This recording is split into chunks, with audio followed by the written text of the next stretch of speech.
Et pour en parler, nous sommes avec Bachir Thiam, journaliste et spécialiste en relations publiques. Bachir Thiam, bonjour et merci d'avoir accepté notre invitation. Bonjour, merci pour l'invitation aussi. Alors, pour sa première visite officielle à l'étranger, le président sénégalais a choisi la Mauritanie. Comment expliquer ce choix? Est-ce une surprise pour vous? Non, pour moi, non. Certainement pas pour les commentateurs aussi, parce que la Mauritanie, on s'y attend tout le temps.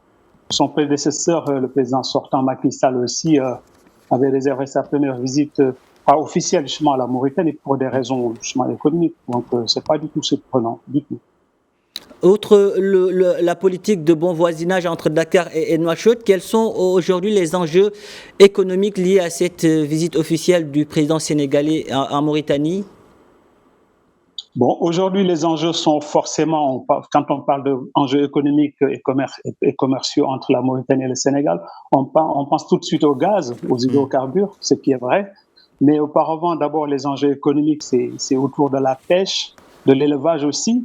Et puis, il y a des enjeux sécuritaires aussi qui depuis 89 aussi sont installés et puis progressent entre les deux pays. Mais effectivement, aujourd'hui, c'est le gaz, le pétrole, quand on parle d'enjeux économiques entre ces deux pays. Vous venez de le dire, le partenariat entre les deux pays voisins est essentiellement marqué par l'exploitation commune ces derniers temps du gisement de gaz Grand Tortue Ahmeyim. Bachir Thiam, la question énergétique sera donc au cœur des discussions entre les deux hommes. Oui, certainement, parce que d'abord, c'est un projet qui dure depuis 2015. Je pense que les premières découvertes remontent à cette date-là. Et depuis, bon, le Covid est passé par là, quelques crises aussi, crises économiques, dont les guerres dans le Proche-Orient et en Ukraine, ça a un peu retardé. Donc, je pense que les premiers barils sont attendus vers septembre 2024 de cette année, donc fin septembre. Mais les retombées économiques, en tout cas et financières, ne sont pas attendues avant 2035. Donc, c'est un projet à long terme, parce que d'abord, c'est de grands investissements. Et je pense que les premiers bénéfices reviendront d'abord aux investisseurs, que sont BP, donc British Petroleum, donc la compagnie anglaise, et puis Cosmos Energy. Bon, le Sénégal et la Mauritanie sont actionnaires aussi dans ce groupement de capital, mais c'est pour 5% chacun, donc c'est tout petit. Donc les retombées, on va les attendre très longtemps, je crois. Mais l'enjeu est énorme, parce que c'est un enjeu quand même économique très important. Il y aura l'odeur du gaz, vous l'avez dit, dans cette rencontre, mais aussi l'odeur du poisson, puisque, rappelons-le, le Sénégal et la Mauritanie entretiennent de très bonnes relations, notamment en ce qui concerne la coopération halieutique. Justement, ce sera aussi l'occasion d'insuffler une nouvelle dynamique à cette coopération pour notamment permettre aux pêcheurs sénégalais de pratiquer de la pêche au niveau des côtes mauritaniennes, au large des côtes mauritaniennes.